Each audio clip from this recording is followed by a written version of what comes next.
Hey Internet, welcome to Pearls of Wisdom for this, November the 28th, 2016. I'm Dave Walton, and sort of a special post here today. This is specifically focused to my friends here in the Canadian Physiotherapy Association up in the Great White North. Some of you who received the CPA email blasts would have got one last week and would have noticed that the very first item in that email was a post for the Physio Moves Canada project, which is a project that I'll be undertaking next summer as part of my sabbatical leave project from the university here. The intention of this is to, in a nutshell, travel from coast to coast across our great country of Canada and really try to understand where physio is right now, but also where it's going from the perspectives of the frontline clinicians. Many of you who know me will know that 6 years ago I took on a full-time academic position after finishing a PhD here at Western. And while I continue to occasionally find myself in front of a patient, that becomes more and more rare, 5 or 6 times a year now probably. And when I do, it's in a fairly specialized consultative role.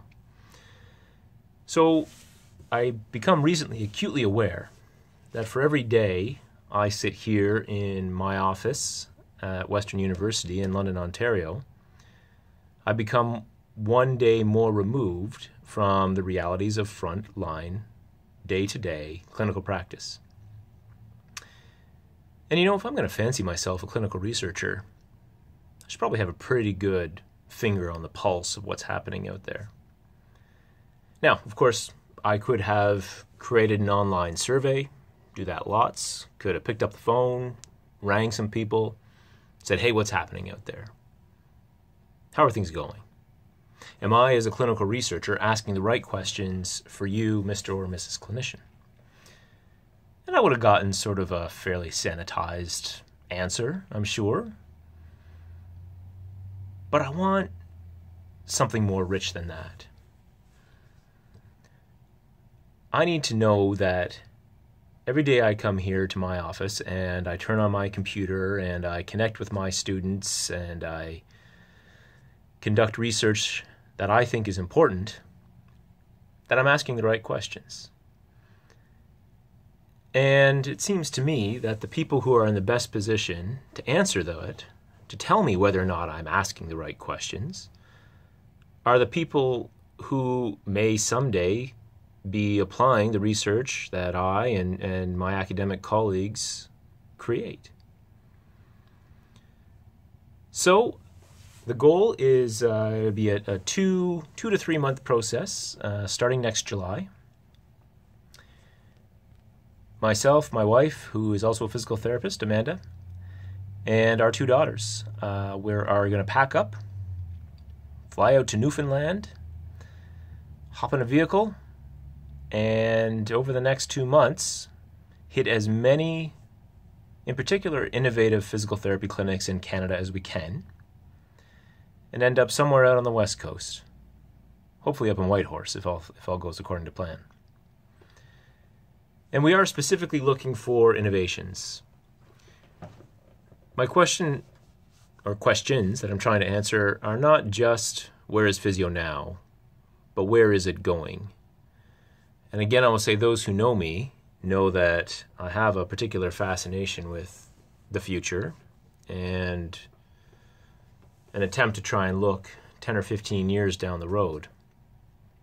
I am a fiercely proud physical therapist and am mildly concerned that if we don't maybe start making a few changes, or maybe some drastic changes, now, we risk getting a little bit left behind as sort of the rest of the world kind of rolls on, and whether that's a result of technology or extra professional encroachment on our sort of sphere of expertise, or changing healthcare landscapes, changing population needs, whatever it may be.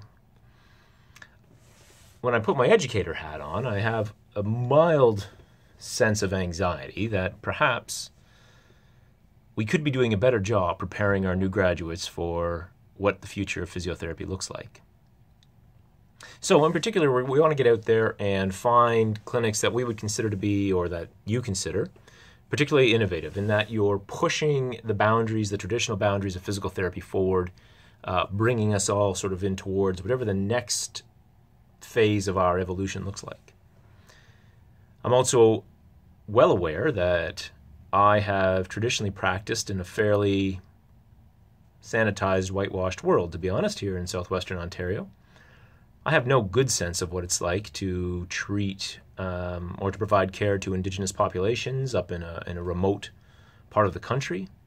I have no good sense of what it's like to provide care to a military population, to incarcerated populations. I have limited pediatrics exposure. There's a lot that I personally would like to experience as best I can. But I also think there's a lot that the rest of us can learn from each other. I'm not sure if anyone is super clear on what it's like, what the differences are to provide care in St. John's, Newfoundland versus Vancouver, British Columbia.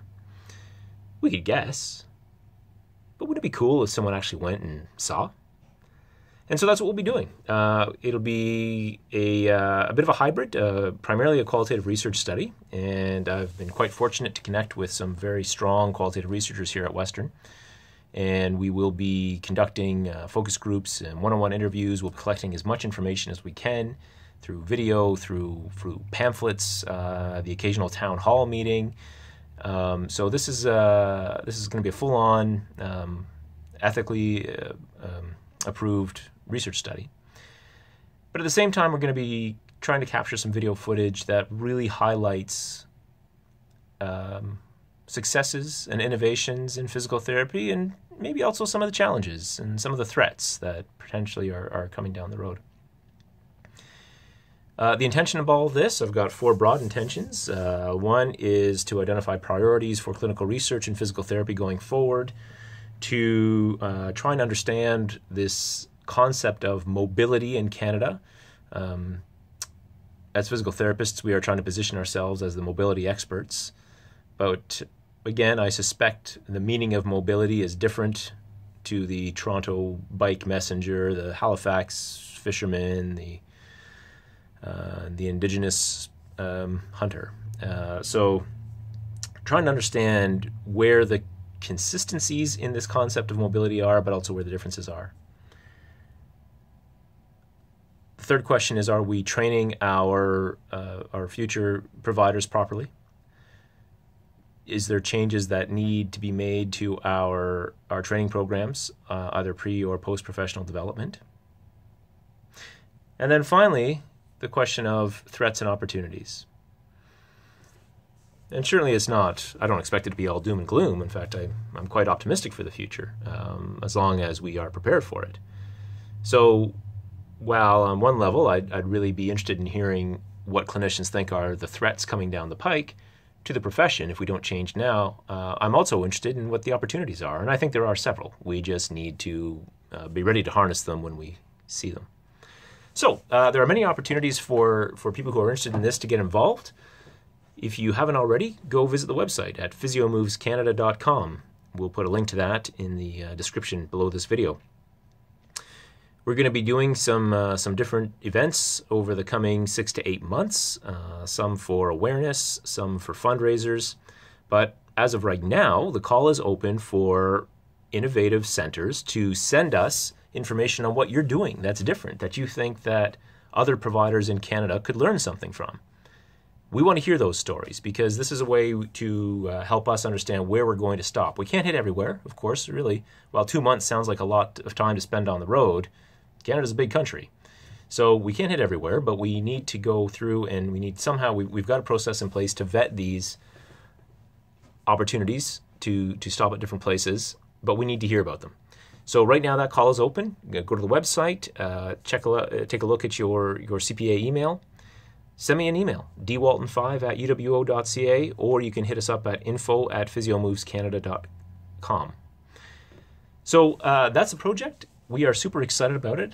I'm super excited about it. I need to thank right now currently our two sponsors that have been confirmed. That's the Canadian Physiotherapy Association and the PT Alberta Association and College. We are continuing on our fundraising efforts, so I'm sure there will be some additional sponsors join the group as time goes on. But thank you to those groups, as well as, of course, Western University, who continues to pay my salary even while I'm on the road. So looking forward to hearing from everyone, and more importantly, looking forward to meeting and visiting as many of you as we can next summer. Cheers.